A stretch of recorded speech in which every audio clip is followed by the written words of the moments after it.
Umwaka ushize mu mpera z'umwaka wa 2025 birumvikana nibwo Madame Ingabire Victoire Umuhoza umunyapolitiki utavuga rumwe n'ubutegetsi bw'igihugu cy'u Rwanda yafashe icyemezo gikomeye cyane cyo kwihana inteko y'abacamanza bagombaga kuburanisha urubanza rwiwe, ariko kandi ntabwo ari ukubivuga gusa mu rukiko gusa, kuko nyuma yaho ubivuze bigusaba umunsi umwe kugira ngo ugaragaze inyandiko isaba ko mu by'ukuri wihanye inteko y'abacamanza bagomba kuburanisha urubanza rwawe. Mbibutsa ko Madame Victoire Ingabire Umuhoza ni umunyapolitiki utavuga rumwe n'ubutegetsi bw'igihugu cy'u Rwanda ufite ishyaka Dalpha Umurinzi ritemera amategeko mu Rwanda, akafungiye muri gereza ya Mageragere iherereye mu karere ka Nyarugenge mu mujyi wa Kigali. Akurikiranyweho ibyaha bitandukanye birimo kugambirira kugira nabi ubutegetsi buriho ndetse no gukurura imyivumbagatanyo muri rubanda. Abantu rero benshi bakomeje kugenda bavuga ko urubanza rwa Madame Ingabire Victoire Umuhoza batese ni gute umuntu wifuza kuba yayobora igihugu cy'u Rwanda, ariko akaba nifuza ko abantu bajya mu mihanda bagakora imyigaragambyo. Ati sibyo byaba bishoboka koko? Aya makuru atugeze muri aka kanya mu gitondo cyo kuri tariki ya 11/2026 z'ukwezi kwa mbere, ni amakuru atunguranye kandi mashya kuri Madame Ingabire Victoire Umuhoza. Amakuru avuga ngo ni na meza cyane mu by'ukuri, ariko mbere gato yuko wenda nyinjiramo nyirizina, reka mbanze mbahe inshamake y'amakuru y'ingenzi agezweho mu buryo bwihuse, ubundi tubone kuganira kuri aya makuru atugezeho kuri Madame Ingabire Victoire Umuhoza. Reka mbere ku gisubizo cya 23 ku barota kuba basubiza inyuma ibyo bamaze kugeraho, nk'uko 23 bisubiza umutwe wa 23 wakuri inzira ku murima, abarota guhindura ubusa ibikorwa umaze gukora mu bice wabohoye, usaba abatekereza ko bazabigeraho kuva mu nzozi barimo uyu munsi wa none. Uyu mutwe watanze ubutumwa ku wa gatatu tariki ya 9 Mutarama biciye muri perezida wawo akareba kandi muzabikorwa wungirije w'ihuriro rya AFC 23 Bertrand Bisimwa, yanditse ku rubuga rwa X agira ati abifuza kugaruka kugira ngo bahindure ubusa ibikorwa bya AFC 23 kandi bagomba gukanguka bakava mu nzozi zabo. Igice cyamaze kandi kubohorwa ikiri mu mahoro ubu urundo, nk'uko babivuze. Bertrand Bisimwa yakomeje kandi ashimangira ko umutekano w'ituze ati byongeye kandi kuboneka bizarindwa kandi bikitabwaho hakoreshejwe imbaraga nk'izakoreshejwe mu kukibohora muri rusange. AFC 23 yatangaje ibi nyuma y'iminsi mike impuguke z'umuryango w'abibumbye zishinje kuba iri gushyiraho ubuyobozi mu duce yigaruriye burangikanye n'ubwa leta ya Repubulika ya Demokarasi ya Kongo. Ni nyuma yo gushyiraho inzego zirimo iz'ubuyobozi, igisirikare, polisi, ubutabera ndetse n'imari. Leta ya RDC imaze kandi gisaba ko izo nzego zavaho mu duce 23 igenzura tugasubira mu maboko y'ubuyobozi bwayo, ibyo uriya mutwe kandi urwanya ubutegetsi bwayo udakozwa, nk'uko makuru akomeza kugenda bishimangira kugeza magingo yangaya. Hanyuma mu yandi makuru mu buryo bw'inshamake kugira ngo tujye kuri Madame Ingabire Victoire Umuhoza, babwire ko yitwa Dr Claude yabitswe ari muzima. Dr Claude yatangaje ko amaze iminsi yakira ubutumwa bwinshi cyane bw'abantu bamubika, avuga ko abo bantu ari abo yise aba contre succès bamwifuriza ikibi. Hanyuma yabibwiye itangazamakuru ko amakuru yavugaga ko yapfuye atariyo, kandi ko ayo makuru yatangiye kandi gukwirakwira cyane cyane avuye i Burundi. Agize ati nubwo abantu benshi cyane bamuhamagara bava mu Burundi, mu Burayi, muri Amerika n'ahandi, ari muzima kandi ari kuvugana n'abantu. Ashimangira ko abamubika ari abifuza ko yaba atakiriho, ariko Imana ikaba itabibemerera nk'uko yabitangaje. Dr Claude kandi yavuze ko nyuma y'imyaka 9 atagaruka mu Rwanda, yongeye kuhagera muri 24 avuye i Burundi. Yongeyeho ko yemerewe gutura mu Rwanda ndetse no mu Burundi kuko afite ibyangombwa by'ibihugu byombi nk'uko yabitangaje. Hanyuma yibukije ko abanyarwanda batakagombye kandi kumufata nk'umunyamahanga kuko ari umunyarwanda ufite indangamuntu kandi anafite ubwenegihugu bw'u Burundi, bitewe n'uko se ari umunyarwanda naho nyina akaba umurundikazi. Yavuze ko hari abamwitiranya, bikaba rero byaratumye rero hari abigize kandi kumwambura bumwe mu bwenegihugu bwe nk'uko yabishimangiye. Dr Claude ni umuhanzi wamenyekanye cyane mu ndirimbo zirimo baramujyanye, igikara, succès n'izindi. Yongeye kandi gushimangira ko akomeje kandi gukwirakwiza inkuru zo kumubika ari abantu bamwanga kandi bamwifuriza urupfu nk'uko yabivuze ku munsi w'ejo. Hanyuma reka mu makuru babwire ko ku busabe ku busabe bwa Felix Tshisekedi mu makuru ya gatatu yatumiwe kwa Joao Lourenço. Perezida Joao Lourenço Angola yatumiye i Rwanda umutwe wa AFC makuru ya gatatu nyuma yo kubisabwa na Perezida Felix Tshisekedi wa Repubulika ya Demokarasi ya Kongo nk'uko amakuru bivuga. Tshisekedi yasabye Lourenço gutumira AFC makuru ya gatatu muri iki cyumweru ubwo yagiriraga ingendo ebyiri i Rwanda zasize abonanye akanaganira na Perezida Joao Lourenço Angola. Amakuru avuga ko Perezida wa RDC yitabaje Joao Lourenço ngo mufashe kumuhuriza mu biganiro bigamije kandi gukemura ibibazo bitandukanye byugarije igihugu cye by'umwihariko icy'umutekano muke wo mu burasirazuba bwa Kongo n'abantu batandukanye barimo n'abatavuga rumwe n'ubutegetsi bwe. Mubo rero Perezida Felix Tshisekedi kandi yifuza ko baganira hanarimo AFC makuru ya gatatu imaze imyaka 4 iri mu ntambara na leta y'igihugu uke. Umunyamakuru Steve Wemby yatangaje ko abanyapolitike ba mbere kandi bamaze kwakirwa i Rwanda kuri ubu ntibizwi niba AFC makuru ya gatatu kandi zemera kwitaba ubutumire bwa Perezida Joao Lourenço nk'uko makuru bishimangira. Ariko kandi umwe mu bayobozi bakuru b'uyu mutwe icyakora aheruka gushimangira ko batazitabira na rimwe ibiganiro bishya bya Rwanda. Perezida wa RDC ari kugerageza kandi gutangiza kuko hari ibindi byaduha kuva muri Werurwe 25 basanzwe bagirana na leta ya Kinshasa. Uyu yabwiye umunyamakuru Steve Wemby ati dufitanye ugushyingirana na Kinshasa ati kwizihirijwe idoha hari abahamya benshi bari muri Leta Zunze Ubumwe za Amerika. Umushinga Tshisekedi kandi yifuza gushyiraho muri Angola ntabwo utureba, niba yifuza uruhare rwacu azatangaze gatanya ati ku mugaragaro n'iherezo rya Doha nk'uko amakuru akomeza kugenda abishimangira. Ikaze muri amakuru yacu mbabwira ko kuri Madame Ingabire Victoire Umuhoza uyu munyapolitiki utavuga rumwe n'ubutegetsi bw'igihugu cy'u Rwanda, amakuru navuga ko ari meza atugezeho nk'uko nababwiye mu mpera z'ukwezi gushize kwa 12 z'umwaka ushize hari mu kwezi kwa 11 ndabyibuka nibwo Madame Ingabire Victoire Umuhoza yihanye inteko y'abacamanza bagomba kumuburanisha. Icyo yavugaga ko iyo nteko ariyo yagize uruhare mu gutuma akorwa iperereza ndetse no kongera gusubizwa muri gereza. Ati ntabwo rero nakwizera ko mu by'ukuri mwaba abacamanza b'ukuri. Ati mu rubanza rwanjye ati nifuza ko rero mu by'ukuri iyi nteko yose itazamburanisha ahubwo hazaba abandi bantu bazaza bakaburanisha urubanza rwanjye. Nubwo icyayi kiriho rero hagombaga gufatwa umwanya bagasuzuma icyo cyifuzo cya Madame Ingabire Victoire Umuhoza. Hanyuma amakuru hari nuko icyo cyemezo cyamaze gufatwa ndetse mu ntangiriro z'uko kwezi z'uyu mwaka wa 2026 nibwo urubanza rwa Madame Ingabire Victoire Umuhoza rugomba gutangira kuburanishwa no mu mizi mu buryo bwa nyabwo. Mbibutse ko hagati aho ngaho uyu Madame Ingabire Victoire Umuhoza afungiwe muri gereza Nyarugenge iherereye mu murenge wa Mageragero. Ariko kandi tugarutse kuri iyo nkuru nyirizina, ni inkuru yanditswe n'ikinyamakuru rya Akadomo.com hari ku itariki ya 9 ya 2 z'ukwezi kwa 9 2025 bagira bati Ingabire Victoire Umuhoza ihanye inteko y'abacamanza. Ati Ingabire Victoire Umuhoza uregwa ibyaha birimo gushaka guhirika ubutegetsi bw'u Rwanda yihanye inteko y'abacamanza yari igiye kuburanisha urubanza rwe mu mizi mu rukiko rukuru rwa Kigali agaragaza ko atayiteze ubutabera. Ibi ati byabaye ku itariki ya 2/25 ubwo yari agiye kandi gutangira kuburanishwa hamwe n'abandi bareganwa barimo abahuza ari abarwanashyaka b'ishyaka rya Darifa umurinzi ritemewe gukorera mu Rwanda. Umunyamakuru wa Mubavu TV Sengimana Theoneste. Perezida w'inteko iburanisha urwo rubanza yatangiye agaragaza ko Ingabire Victoire Umuhoza yari yandikiye urukiko asaba ko urubanza rwasubikwa kubera impamvu eshatu.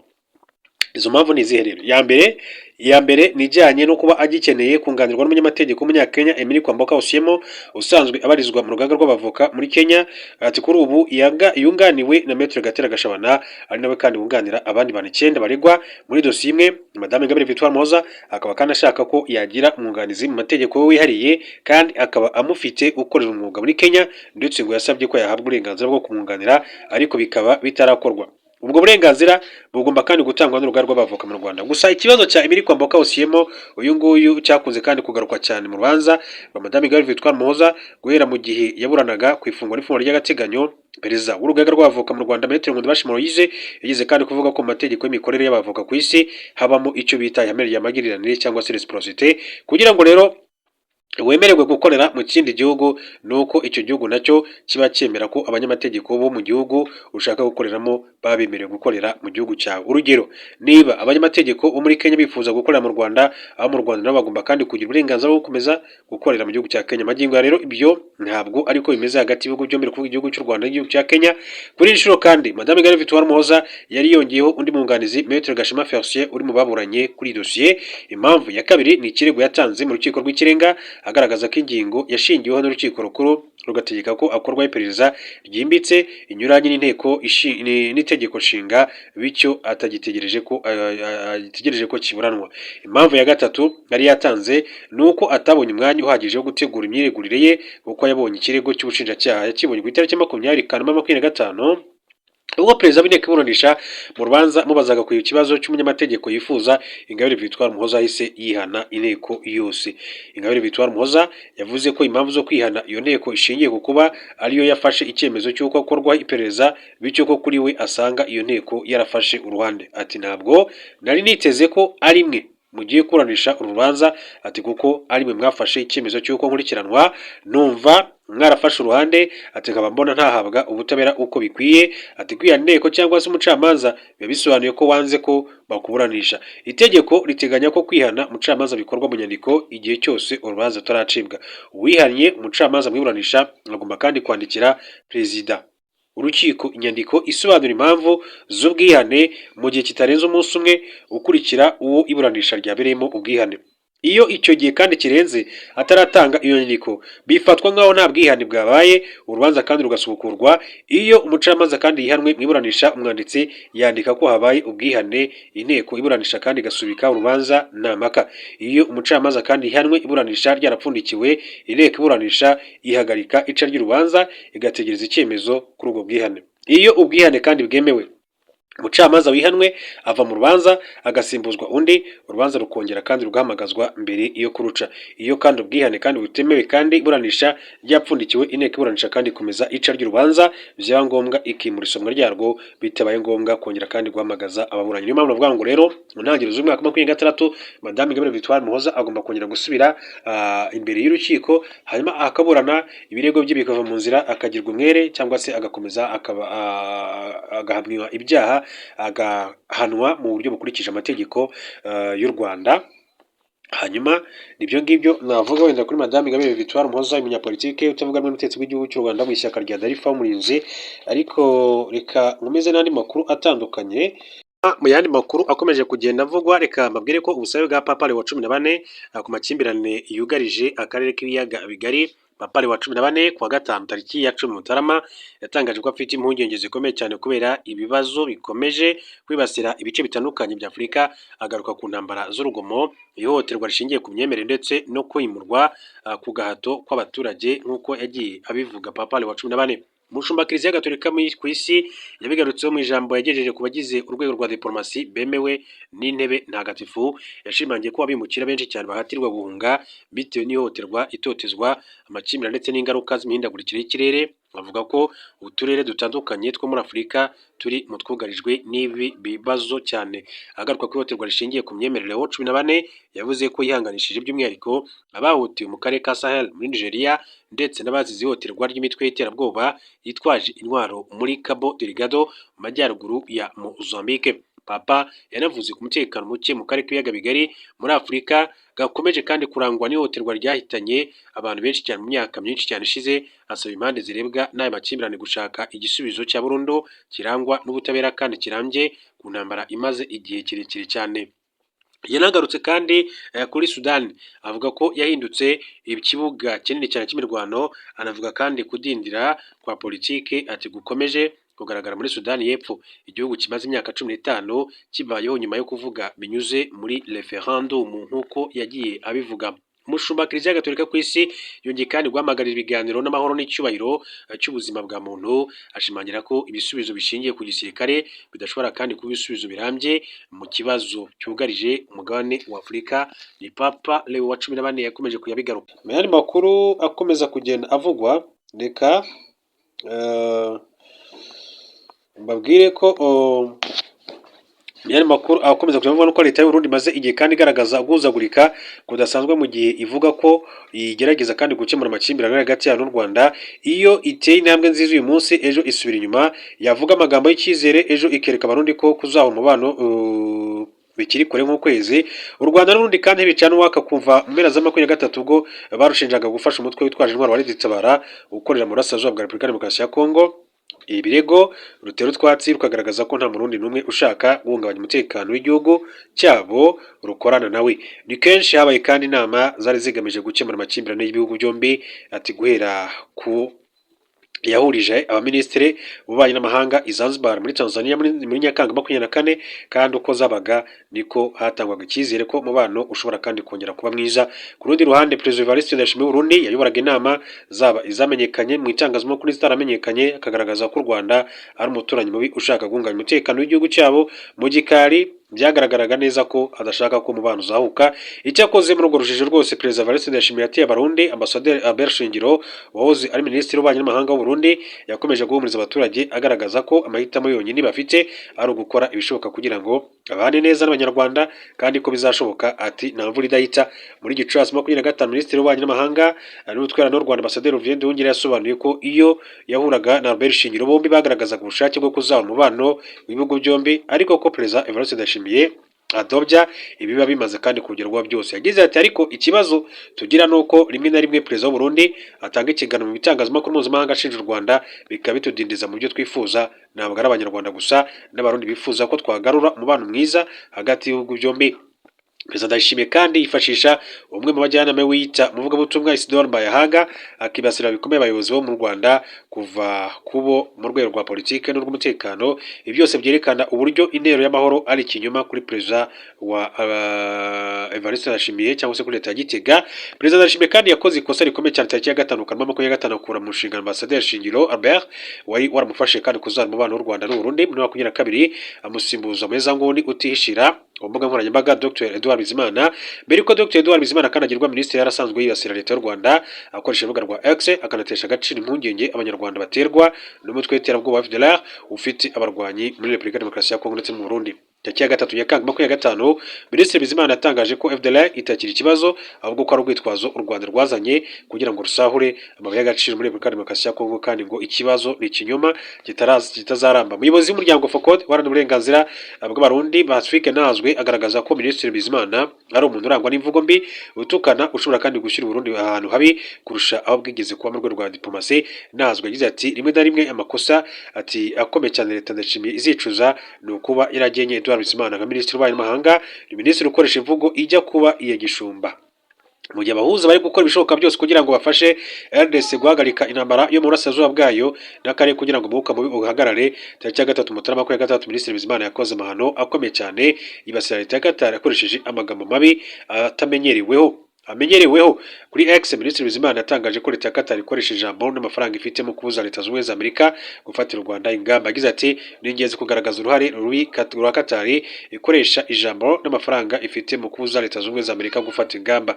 Ayo magambo yatumye Minisitiri Bizimana kandi yotswe gitutu asiba ubutumwa bwango mu rwego rwo guhosha umwuka mubi wari watangiye gututumba hagati y'u Burundi na Qatar. Perezida Ndayishimiye kandi yavuguruje uyu muyobozi ku mugaragaro. Perezida Ndayishimiye yagize ati ni ngombwa gushyira umucyo ku byumvikanye nabi no ku magambo adakwiye arebana n'umusanzu wa Qatar mu iterambere ndetse no kubaka amahoro. Amagambo yatangajwe na Minisitiri Bizimana na Perezida Ndayishimiye ashimangira byeruye ko nta murongo ngenderwaho u Burundi bufite ku biganiro by'amahoro bigamije kandi kugarura amahoro n'umutekano mu karere kuko buri wese avuga ibye. Ibyo ngibyo komeza kugira reka nongere masuze mbifurize kugira umugoroba mwiza wa tariki ya 10 ukwezi kwa mbere 2026. Amakuru ni menshi cyane akomeje kugenda avuga by'umwihariko ku Rwanda, Repubulika Iharanira Demokarasi ya Kongo, u Burundi, igihugu cya Tanzania ndetse n'igihugu cya Uganda. Ni ukuvuga ko ari amakuru akomeje kuvugwa cyane mu karere k'ibiyaga bigari muri rusange gahuriyemo n'ibyo bihugu. Hanyuma rero abari imbere mu gihugu cy'u Rwanda mwese mbasuhuza mbifuriza ibihe byiza, namwe muri ibyo bihugu navuze hejuru namwe ikaze muri amakuru, ariko kandi namwe dukurikiye muri hakurya y'amazi magari ndetse muri no ku mugabane wa Amerika, abari muri Canada, Leta Zunze Ubumwe za Amerika, ikaze muri amakuru. Hari amakuru navuga ngo akomeye cyane aturuka ku mupaka w'igihugu cy'u Rwanda ndetse n'igihugu cy'u Burundi. Murabizi ko amaze iminsi hari umwuka mubi hagati y'igihugu cy'u Rwanda ndetse n'igihugu cy'u Burundi, aho u Burundi buherutse gushinja u Rwanda ko rwarashe ku butaka bw'u Burundi, ibirego u Rwanda rwahakanye, ahubwo u Rwanda ruvuga ko mu mirwano yatumye M23 ifata umujyi wa Uvira harimo abarundi bagize gutya bafata intwaro zabo ziremereye baza kurasa hariya za Kamanyora, kubera ko iyo ni imirwano M23 yatsindagamo mu buryo bubabaje cyane kandi buteye kimwaro ingabo z'u Burundi. Hanyuma ingabo z'u Burundi rero muri cya kimwaro cyose baza gufata imbunda baza kurasa za Kamanyora, hanyuma ibisasu bimwe biza kugwa ku butaka bw'u Rwanda hariya za Bugarama, ariko kandi ibyo byatumye hari abakongomani benshi cyane bahundira ku butaka bw'u Rwanda hariya za Rusizi bashyirwa mu nkambi ya Nyarushishi. Hanyuma mu minsi mike kandi ishize, mbere gato yuko dusoza umwaka wa 2025, uwitwa Neva cyangwa se Perezida Evariste Ndayishimiye, Perezida w'igihugu cy'u Burundi, yasohoye amakuru akomeye cyane ubwo yagezaga ijambo ku baturage be mbere y'uko umwaka ushyirwaho akadomo. Yavuze ko hari umubanyi mubi, ati uherereye mu majyaruguru y'igihugu cyacu ugatunga agatoki igihugu cy'u Rwanda, ati ariko kandi ndagira ngo mumenyeshe ko u Burundi ari igihugu kitavogerwa. Icyo gihe yavugaga igihugu cy'u Rwanda. U Rwanda ni kenshi rwagaragaje ko rudashishikajwe no kuba rwahungabanya umutekano w'igihugu cy'u Burundi, ndetse n'ubwo Burundi bwagiye bugafunga imipaka yarwo n'igihugu cy'u Rwanda. Bavugaga yuko icyatuma iyo mipaka ifungurwa ari uko u Rwanda rwakohereza mu gihugu cy'u Burundi abagerageje gukora kudeta ku butegetsi bwa Petero Nkurunziza icyo gihe ari muri 2015. U Rwanda rwarabihakanye ruvuga yuko abo bantu bari mu Rwanda bamwe na bamwe kubera yuko bagomba kurengerwa n'amategeko y'impunzi bari mu gihugu cy'u Rwanda nk'impunzi. Ati ntibishoboka rero, byavugwaga ko witwa General Godfrey Niyombare wari ku ruhembe rw'abashaka gukora kudeta mu gihugu cy'u Burundi nawe yaba acumbikiye ku butaka bw'u Rwanda. Nibirega ariko u Rwanda nk'uko nakomeje kugenda mbivuga rwagiye ruhakana.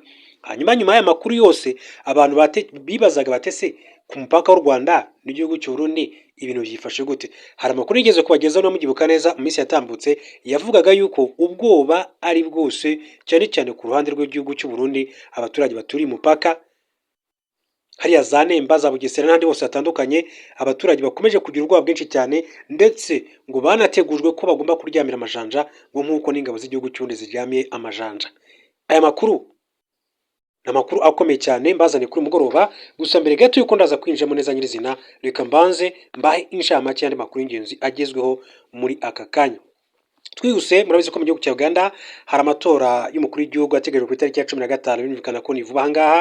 Aya matora rero yo muri Uganda hagati ya Perezida Yoweri Kaguta Museveni ndetse na Bobi Wine, ivyo ukeneye kuba wamenya kugeza amagingo ngaya, biteganyijwe ko abanya-Uganda baja mu matora y'umukuru w'igihugu mu ndwi iza, aho byitezwe ko bazohitamwo rero hagati y'umukuru w'igihugu amaze hafi imyaka 40 ku butegetsi n'uyamamariza guhindura ibintu, icyiyumviro camamaye cyane mu bice bimwe na bimwe by'igihugu. Aya matora kandi ateganyijwe kuwa 4 igenekerezo rya 15/2026, aho ibibanza vy'amatora bizotegerezwa kandi kuvugururwa isaha imwe yo mu gitondo saa moya, bikugara isaa 11 z'umuhingamo. Nuko isaa 10 z'umuhingamo ni saa 10 zo mu Rwanda, gusa uzoba kandi akiri ku murongo izo saha azokwemererwa gutora nk'uko amakuru abivuga. Perezida Yoweri Kaguta Museveni wa Uganda ubu afise imyaka 81, akaba kandi arongoye iki gihugu kuva mu mwaka wa 1986, ariko arondera ikiringo kigira indwi umukuru w'igihugu cya Uganda. Umukeba wiwe mukuru, umunyamuziki wo mu mudiho wa pop, yabaye umunyepolitike Bobi Wine w'imyaka 43, yemerera abanyagihugu impinduka mu ntwaro ndetse no mu bisata byinshi cyane by'igihugu cya Uganda. Imyamamazo yaranzwe no kuburabuza ibikorwa by'abanyapolitiki batavuganwe n'ubutegetsi uri ku butegetsi, harimwo ndetse no gusanza